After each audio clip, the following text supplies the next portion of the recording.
Hello, my name is DC. I'll be giving a match analysis for Juventus versus Manchester City in the Club World Cup. Let's get into this one. Alright, so Man City have the ball Okay, take a guess what's happening. You've guessed it. Gigantic gap. This is too much of a gap. And when you're playing with Manchester City, that is way too much of a space. Because that's what Man City look to do most of the times. Stretch you out, make sure a gap is created, a player could run into this gap and let the ball be played into him by someone else.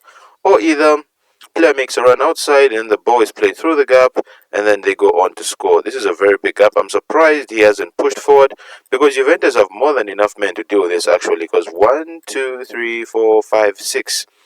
A back six, and then there's still gaps emerging. I mean, that's crazy if you ask me. That is crazy. And then here, you're going to notice what's known as muscle memory because you've seen where he is here. He can see Doku, but then look at what he does when the ball is about to be played. And also, he's supposed to be put under more pressure. Like, this is way too much space, especially for a team like Man City and how creative their players are. Because if we let this play, you see what he does there? That's what we call muscle memory. As the ball was being played, he took a few steps forward, which meant he was trying to play an offside trap.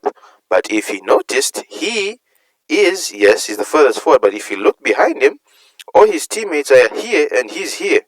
So I didn't know. I'm not sure, but that is definitely muscle memory working there.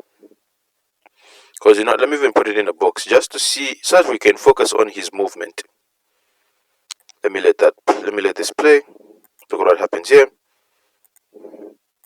You see? He's trying to play an offside trap, but I don't even know why he stepped out because if he just kept close to Doku, he probably would have gotten that. And now since this ball is played, remember that gap that was here? What the gap will simply do is move because if he goes to pressure the ball, the gap will now be behind him. Let me just okay. Boom, you've seen? So as he went to pressure Doku, he gets beaten very easily because Doku, yes, he might not really be as good on the ball, but he can do that. He can confuse you. He went straight in, full-blooded, and then look at that. Doku has done him. And remember that space in behind? It's just changed. It was here. Now it's gone there because he went to pressure. And how are you having a back six and yet his space is still being found? Is what surprises me. Really does. Remember, even West Brom did a better job at playing a back six, a particular match they played against Liverpool in the Premier League. You see that? Poof! Goal. That's a really good finish. It really is. Alright, let's head on to the second goal of the match. Alright, so this is simply Edison making a mistake. He's trying to play out the back and then he plays the ball to the wrong. Okay, I just say he misplaces his pass. That's all I can say. Because, and you know what, I'm not really upset because it's Edison. I mean, he's done some crazy things, and yeah, it's normal. Because if you pay attention here, this is where the ball is mistaken. It's one of those things. He wants to play the ball as the midfielder is coming, so the midfielder can receive the ball, maybe play late or first time, or take a turn. That's what he wants to do. So now, if we just let it, load, because it's gonna, I'm gonna end up double clicking. Alright, so boom. He misplaces it. He misplaces it because he creates the separation between him and the player that's pressuring him. But it's just a misplaced pass and nothing much I can say. I mean, everyone makes mistakes. Everyone does make mistakes. Because, see there, he takes it, and I do like that touch that he takes because it gives him more room to run and take this shot or either lay it off to the other attacker that's here. And then boom, just like that, easy. And I am letting it, pause it. I'm not allowed to let it play for 5 seconds because copyright. Who said that? Yeah. So yeah. It's I can just say honest mistake. Boom, and then just easy, just play, just smashes it into the goal. But it's a great goal. Other people miss from there. Goal. Edison there, and I do like the short half of Guardiola just sipping water. He was like, okay, let's let it pause, cause you see that he's just. I don't know why the cameraman decided to do this. Why did you have to take this shot? He just looked. He was like, okay, do that next time. See what happens. That's what I can just imagine what he's saying right now. All right, so this next goal here. You know what? When we start saying he soared, or he had a certain booking, people or these players make of themselves. They make bets on themselves. You say no. Why would he do that? But this here, all right. So this is once again. I think they have addressed that problem because you can see Manchester City. Because at first there were large gaps forming, but now with less players, there's somehow less space. Also because maybe less people are in the box from Manchester City. Okay, so you have one. There's nothing wrong here. There is nothing wrong. Because these guys they're marshalling the box very well because these guys are behind and they can probably deal with any run that they make. But this here, I know he's a professional footballer. I know they make mistakes, but you can't be telling me that this doesn't have signs of booking. Because what was he trying to do? Was he trying to play to his keeper? I mean, that movement is weird. Because it looked like he was trying to play to his keeper. You only do that if you're chesting it. You don't do that with your feet unless you want to concede what is known as an indirect free kick. Otherwise, you know what option you selected. You know what booking you put. Don't act like you did. Don't act like you don't know what you knew what you put on that slip. You knew what you put on that slip. Otherwise, let's head into the next goal. Somewhere here. Yeah. All right. So counter attack. This definitely looks like a counter attack. All right. So as we've seen here, player on the ball doesn't have much pressure on him. Player running, and you see here. I mean, this guy's running in a straight line, so it's practically a 2-on. It's most likely a 2-on-2. If a really good ball is played, it can be very quick to score a goal. All right. So see that? I think he could have prevented this pass if he was. I understand he has to, keep track of the player that's here. But I think if he was just like making quick scans, I do believe he could have even just stuck a leg out to stop this.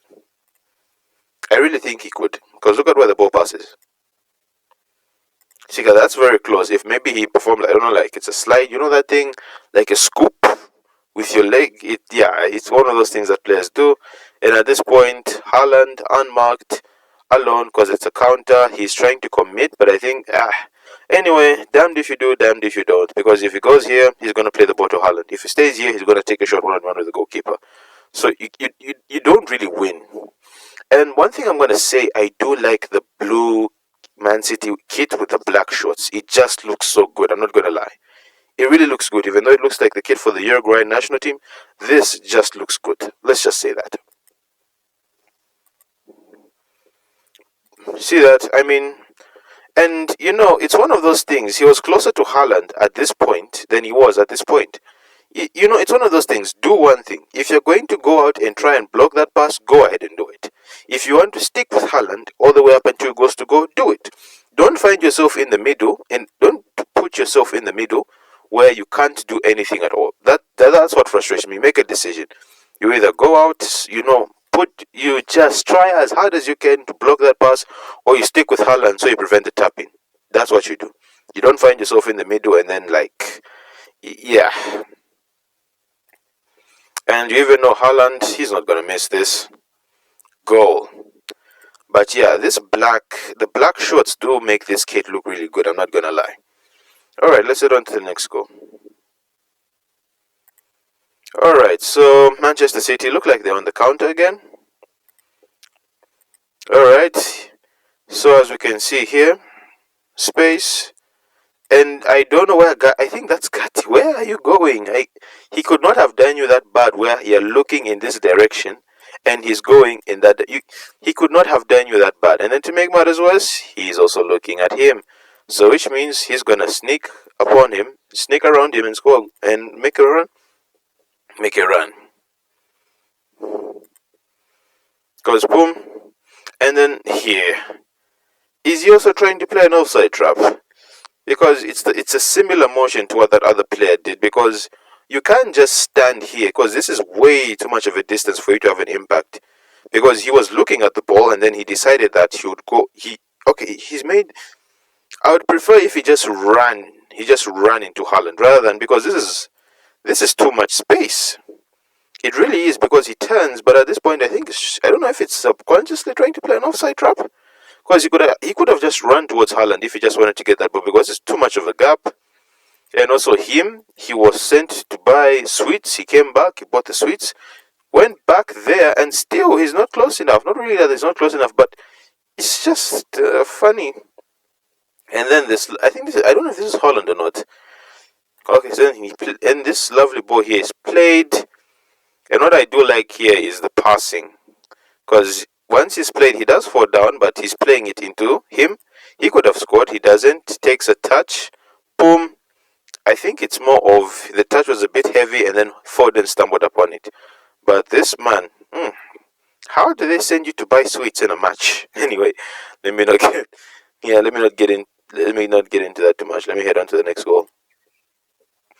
Alright, so this comes from a corner kick. As you can see, Juventus have actually set up quite well, because if you look at this, 1, 2, 3, 4, 5, 6, 7 Juventus players, 1, 2, 3, 4, 5 Manchester City players. Maybe I could worry about these two that are here, but I don't know, maybe the ball doesn't reach there. But they actually set up quite well. They also have someone here near the D to deal with it. And also, the way you set up a corner also depends on the routine that the attacking team is trying to play. Because the others that want to play, like crowd the keeper, near post, far post, you people that play FIFA know what I'm talking about. Boom, and yeah, first one is blocked, but Haaland is able to get the rebound, so maybe they could have been a bit more closer. Luckily for them, the keeper saves them. Now this is a player that's left-footed taking a shot off a rebound on his right foot from outside the box. I mean, you wouldn't expect much, would you? Should have been closed down. Really should have.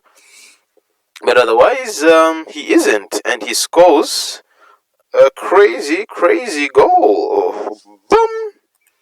And it's one of those the keeper cannot do anything. It reminds me of the goal that Barrios scored, also, where it hits the post, comes down, and there's nothing the keeper. All he can do is watch it, because they've left him take that shot uncontested. This is why it's so important to contest shots, or just try and block them, because the time you think you won't score, that someone that doesn't usually score from outside the box, when you think you won't score, that's when you score. Football can be quite cruel, very, very cruel. Let's just take one more look at this hit, because let me not lie, that is crazy. I mean, it's the way it bounces off the post. Boom! And the keeper cannot do anything. Alright, so this is actually a very good pass, because space in between the defenders here. And then this ball, it's a really good ball, because he plays it into the space. How can I say? He plays it into the run of the attacker. That's what I can say. I can play it. He plays it lovely, so the attacker can run to it, and then even though it's on his right foot, he can make a decent hit of it. Because it's one of those, it's one of those quick goals. One ball played through, not one of these 50 passes until you put the ball into the back of the net. One ball played through. Yeah, it's a good touch. He's able to shrug off the defender behind him. Edison can't really do much.